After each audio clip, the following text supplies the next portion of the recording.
यति बेला जालमा सर्प देख्न सक्छौँ हामी। खोलामा एकदमै अवेर हुनु होला सर्पदेखि।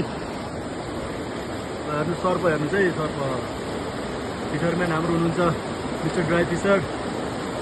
अब यो सर्प जालदेखि कसरी निकाल्ने भन्ने कुरामा उहाँ हुनुहुन्छ। प्रयत्न जारी छ। के छ यो निक्लिन्छ? कसरी निस्किन्छ यो? आफै निस्किने हो कि निकाल्नु पर्छ?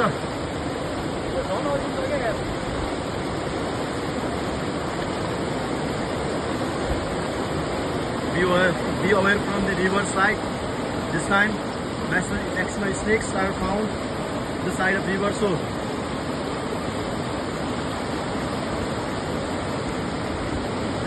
pause.